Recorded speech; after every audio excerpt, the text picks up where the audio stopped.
ప్రేమికుల రోజు ప్రేమికురాలు చనిపోయినటువంటి ఘటన కడప జిల్లాలో చోటు చేసుకుంది. అయితే ముగ్గురు ప్రేమికుల జంటలు బండ్లపైన బయలుదేరారు. ఈరోజు ప్రేమికుల రోజు సందర్భంగా కొన్ని టూరిస్ట్ స్పాట్లు చూద్దామని చెప్పేసి.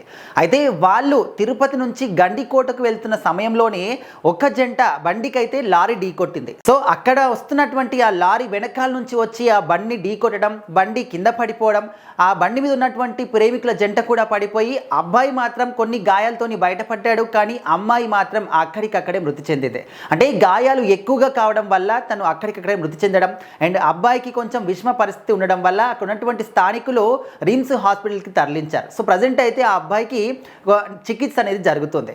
సో ఇక్కడ ఏంటంటే ఈరోజు ప్రేమికుల రోజు సందర్భంగా చాలామంది ప్రేమ జంటలు కూడా వాళ్ళ ఆఫీసులకు కావచ్చు, లేకపోతే పనిచేసేటటువంటి ఏ కార్యాలయం అయినా కూడా లీవులు పెట్టేసుకొని బయట ఇంకా ఏదో ఒక చోటికి వెళ్దాము, పార్క్లో అంటే మనం చూస్తూ ఉంటాము.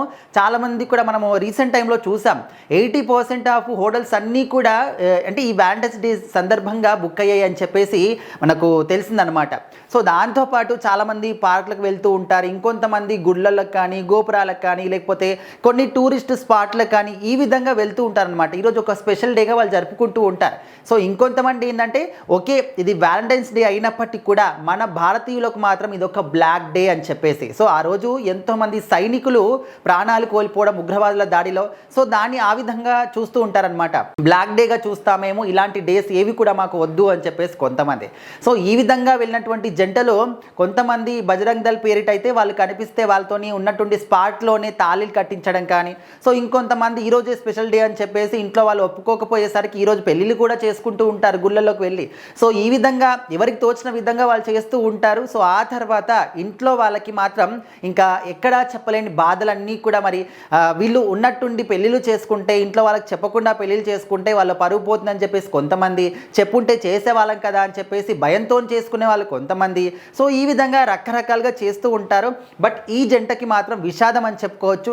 సో ఇప్పుడు అక్కడ ఉన్నటువంటి అబ్బాయి బ్రతికున్నాడు కాబట్టి తను ఏ విధమైనటువంటి సమాధానం చెప్పినా, ఎన్ని రకాలుగా మాట్లాడినా, ఎన్ని రకాలుగా చెప్పినా కూడా ఖచ్చితంగా నీదే తప్పు, నువ్వే నా కూతుర్ని చంపేశావని చెప్పేసి అమ్మాయి సైడ్ ఉన్న వాళ్ళందరూ కూడా చెప్తూ ఉంటారు.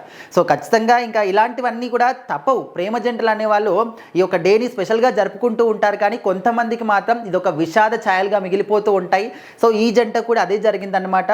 సో నార్మల్గానే వాళ్ళు తిరుపతి నుంచి గండికోటకు వెళ్తున్నారు. మరి ఆ లారీ మృత్యులాగా వచ్చేసి వాళ్ళని కబలించేసింది.